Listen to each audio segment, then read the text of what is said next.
so I'm talking to her about closing and talking to her and her group about closing and talking to her and her group about the whole problem with building rapport and spending forever, amount of time on it.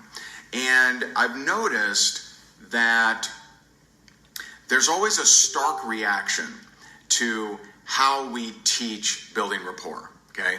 So in the stark reaction, there's one of two.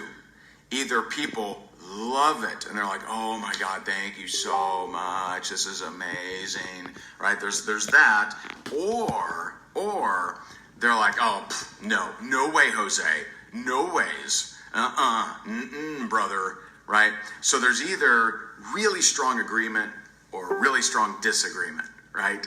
And so to recap, for those of you who have not watched the video in here, it's definitely one of the classics. It's definitely one of the ones you should watch. I don't say you have to watch every single one, because I think at this point it's physically impossible, or I guess it wouldn't be physically, it'd be time-wise impossible. I don't know what to say there. But this is one that I would actually recommend, and that is building rapport versus getting to the point. It's a video inside of here that kind of revolutionized communication in network marketing, at least for the people that have heard that. And so again, I get stark contrasts. I get, oh my God, this is so amazing. This is the greatest thing ever. You freed me. You have made me believe in network marketing again. Or, no way, Jose, you sneakity snake, right? So it's stark contrast. It's never like, this is interesting and I may or may not apply it. There's nothing in the middle. It's either hate it or absolutely love it. And so I thought of a new analogy, and this is something that I actually thought of while on live with Marina, and I just kind of threw out this analogy, and she chuckled and wrote it down and said, I'm going to use that. So let me give you the contrast, okay? So what do most network marketers do that aren't getting very much results? They tiptoe through the tulips, they patty cake and ask all kinds of questions forever, never actually asking the question of, are you open to taking a look at my product, service, or opportunity, or just, taking months to get there, or weeks of back and forth. How's the kids? Oh, they look lovely. Oh, is Tim still working at the blah, blah, blah? Oh, great. All this small talk, all this pitter patter, and Angela tiptoeing through the tulips, right? And so then you pop the question. So there's two problems with that. Two problems. One, you've experienced, I guarantee it, you've experienced if you've done this, okay? So one is, if you're patty caking, asking these little questions, oh my God, your hair looks great, right? Like just asking these little questions forever. I'm telling you, a very large percentage of people, when you start hitting them with questions, immediately, they're like, okay, what is it that you want? Okay, he's great. What do you want? What do you want? What do you want? What do you want? What do you want? What do you want? And so by the time, they're the whole time you're answering the question, what do you want? What do you want? Here we go. Okay, yes, he's doing fine. What do you want? And they may not say that to you. They may not say, hey, what do you want? All right, what's your goal here? Right? They may not say that, but I guarantee you, most people are thinking it. And when we started teaching this, which we'd never seen any trainer teach before, when we started teaching it, people opened up and they're like, oh my God, I so prefer, let me see, Debbie says, I've had way better results by being blunt and to the point, right? We know most people appreciate you getting to the point and you not playing patty cake and tiptoeing through the tulips for weeks or months or 50 questions, right? And so that's the one problem, is if you take all that time and then you finally pop the question, it can be very like, hey, were you asking me all these questions just to hit me with your business? Just to hit me with your product, service, or opportunity? And it negates all that work you did. All that work you did. Now, I'll come back to that because that's the example that I'm going to roll into a brand new analogy for you. So the second reason is it's not duplicatable. There are fewer people that have the personality and charisma to carry on small talk than not. Most people, I'll tell you right now, I'm not good at small talk. I was talking to my buddy Eric Worre, and he's like, oh man, hate it. He's like, no, I'm not good at it, right? Most people Okay, now some of you on here are just rock stars. You walk into the room, you just kind of flutter in there, and you're the center of attention, you rock it out. Good for you, that's awesome. You're just not as duplicatable as an introvert. Oh no, oh my goodness, did I say that? Right? Did I say that? Okay?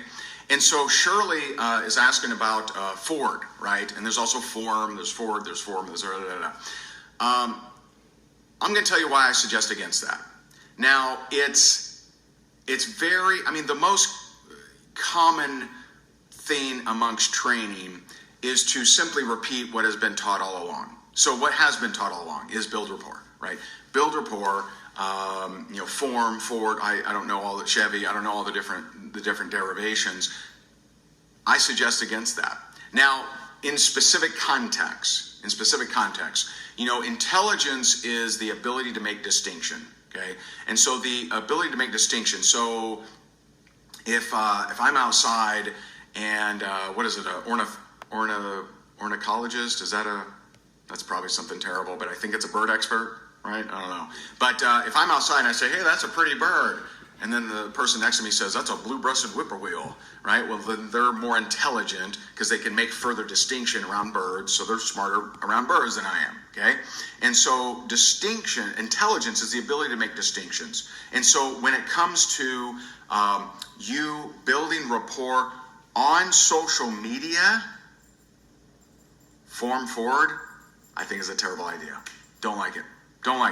Because I'm here to tell you that most people are thinking, okay, what's the deal? What's up? What's going on? Okay. Hey, did I get it right? Ornithologist? Holy crap. Did I get it right? That's amazing. That's incredible. Look at me. Right. Congrats. And so let me get back.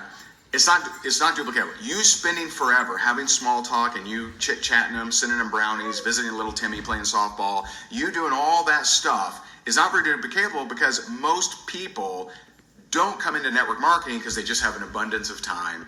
You know what? I have so much time. Sure, I'll throw some at network marketing. Why not? No, most people are busy out of their minds. They're stressed.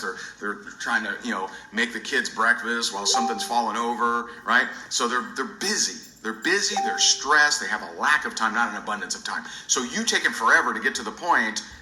They take it as, oh, that's what I have to do?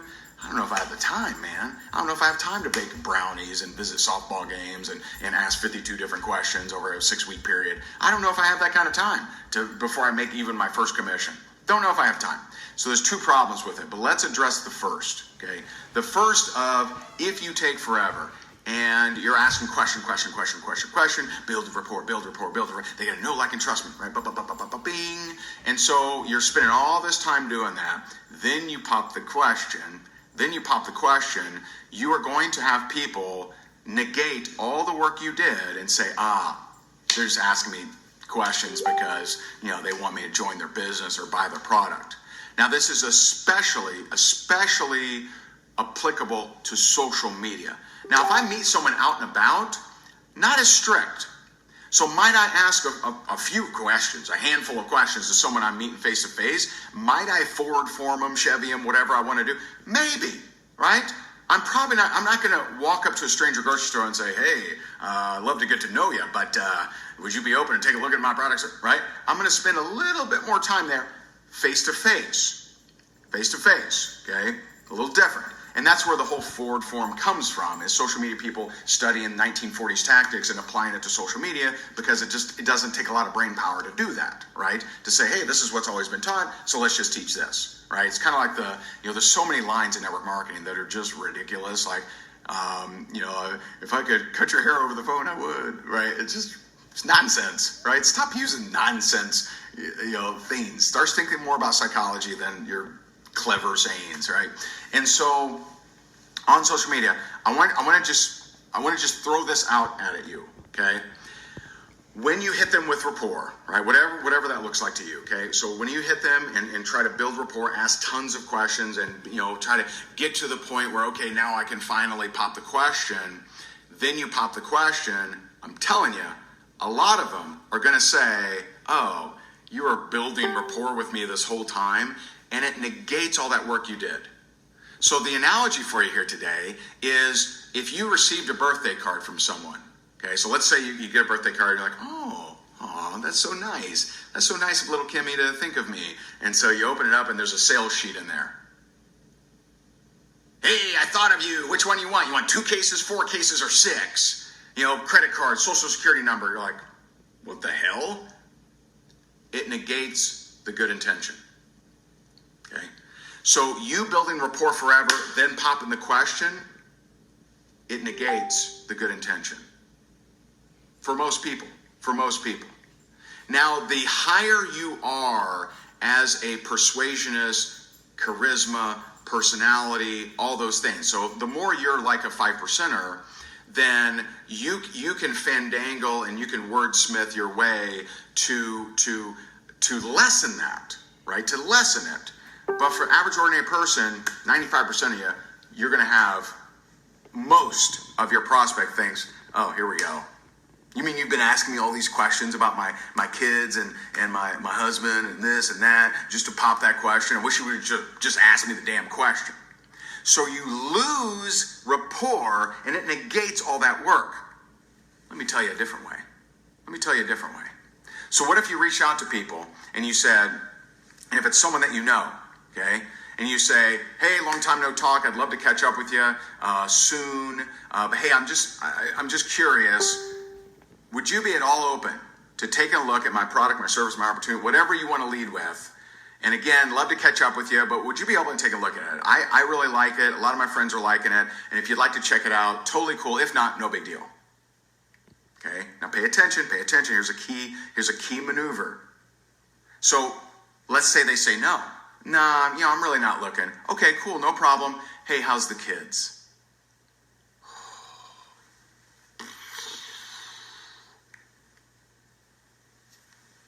Think about the difference, okay?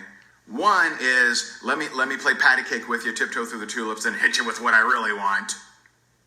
The other one is, let me just be straightforward with you. Let me just ask you what it is that I'm looking for, and by the way, if you're not interested, I'm still gonna build rapport with you. I'm still gonna ask you questions. Imagine the difference.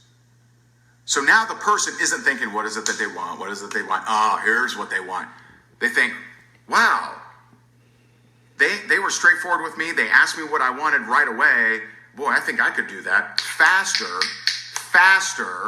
okay? But here's the maneuver. You actually give a crap to ask them questions afterwards. So you already know they're out, right?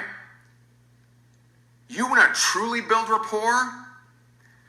Care after they tell you no.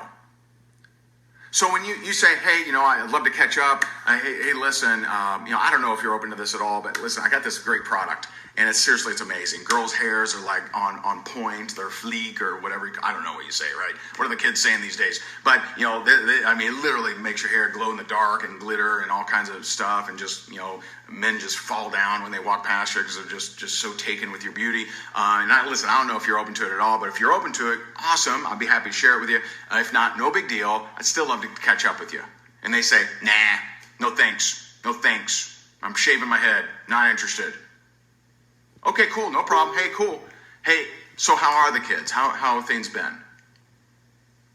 And you don't just roll right into a second pitch, right? You actually think about the difference. My God, why haven't trainers been teaching this? Why? Right? Think about the difference. One, they're suspicious. They're like, what is it that they really want? The other, holy crap. I've told them no, yet they still care enough to ask me questions about my family, about my, what I'm doing. You want to Ford Form them? You want to Chevy them? You want to Corvette them all day long? Do it. Because in their head, it's like you've already gotten out what it is that you wanted. So you're not selfish. You actually care about them. And how much easier is that? How much faster do you find out? How can you get out of the prospecting purgatory? So many of you are in prospecting purgatory. We're like, they said, I asked them 3. Is it 3 questions? Hey, guru trainer, is it 3 questions about their kids and then I pop the question? Or is it 11? I don't know. What's the rule book on this? How about ask them right away and then catch up with them, then build rapport with them, even after they tell you no? Game changer. Total game changer. They're not suspicious of you. They're not like, oh. And so let's talk about, what about a cold prospect? Okay. So what about someone you don't know? So just imagine the difference in feeling. Imagine the difference in, hey, point out the weirdness. And I spent 90 minutes on the Social Media Success School Module 2 last night, all psychology and communications. And for those that bought the Eric Worre Social Media Summit, you guys will get access to that. 90 minutes, actually over 90 minutes, it was like 100 minutes. 100 minutes on psychology, communication, and one of the distinctions is that you reaching out to someone that you don't know and hitting them with a question is weird. It's weird, isn't it? Isn't it weird? And some people will keep that weirdness from ever doing it, although people are signing up with people they don't know all day long, right? Just so you're aware. So if you think that, no one that doesn't know someone else is signing up on, so baloney. Happens all the time, happens every single day. And so when you're reaching out to someone you don't know, here's the difference. So option number one, forward form, right? Hello, how are you today? I see that you're an engineer. How long have you been an engineer? And do you like the engineerish? Is it engineering? Is it yum? Is it fun? What do you not like, right? You can do that and have them thinking, oh, Jesus, get to the point here, man. Geez, right? That's route A. Hello, what do you do for fun? What is exciting, right? You can do that. You can do that, right? And if it works for you, then rock it out, keep making it happen, make it rain on them, right? Or what if you say, hey, listen, what if, like Jai Jang, I think that's how you say his name. Remember the TED Talk? Remember the TED Talk where he did 100 days of just asking for nonsense? Like, hey, I want a donut with, in the shape of Olympic rings, right? Hey, can I borrow $100? He asked a stranger, right? So Jai Jang from TED Talk, there's a psychological, just samurai sword in the middle of that video that very few people caught, I'm willing to bet. And it's the one where he walks into Starbucks and he says, hey, can I be a greeter for the day? And the Starbucks guy is like, what? Yeah, where I just stand at the door and I just greet people and I just say, hello, coffee, right? And the guy's like, about to say no. And then Jai Jang says, this is kind of weird, isn't it? And the person is like, yeah, it's kind of weird. Resistance is released. Shoulders droop. Like, yeah, it is kind of weird. Thanks for agreeing with me. Thanks for meeting me on my level. There's $10 million of training right there in that one little slice that so many people missed. So many people didn't even understand. Okay? So when you're entering a situation that is kind of weird, you admitting that it's kind of weird reduces resistance. And so if I was reaching out to someone on cold that I don't know from Adam, I don't know at all, I'm going to address the weird. I'm going to say, hey, listen, I don't know you at all. And this may seem a little strange, but you seem sharp. I love working with sharp individuals, and I'm just curious, and I'd love to catch up with you. I'd love to learn more about you, but I'm just curious. Would you be at all open and take a look at my product, service, or opportunity? If so, awesome. If not, totally cool. Totally cool. Imagine the difference. Hello, what is it that you do for work? Oh, wow. What is it that you like? Right? There's that nonsense. Or these, hey, I know this is strange. This is just crazy, right? I know it's a little wacky, but I'm just throwing it out there. Would you be open to take a look? And hey, if not, totally cool. How many of those can you do each and every day, all day long? You're getting to the point. People are like, wow, this person is a go-getter because they're getting to the point. They're not tiptoeing through the tulips playing patty cake with me, tickling my toes. Imagine the difference. Jillian says, I don't answer those messages. I don't either. Someone reaches out to me, hello, how are you today? If I don't know you, I'm probably not answering you. I'm just telling you. And so you learn to get to the point faster versus the baloney that has been taught since 1942, right? On social media especially. Now, if you're in front of someone will be nice to you and courteous, and they'll chit-chat with you usually, right? That's fine. I'm not saying you have to be as fast in person, because that would be odd. But on social media, man, go do it. Go get to the point. And if they say no, still say, hey, cool, no problem. Hey, I see that you're an engineer. Then you want to roll into Ford form, go for it. Go for it. And it'll be way more powerful because they already know what you're up to. They've already shot it down, but you care enough to connect with them. Guess what? They may end up referring you people. They may end up turning it around and saying, you know what? Man, you're so cool. Tell me more about this. But if you do it the opposite way, like most amateur networkers do, if you do it the opposite way, today, how long you been at right? If you do it the other way, okay, you run the risk of being non-duplicatable. You run the risk of them being suspicious and saying, "Oh, okay, great, thanks. Thanks for peppering me with the 20 questions first, and then telling me what you actually wanted." And so, I hope this was helpful to you.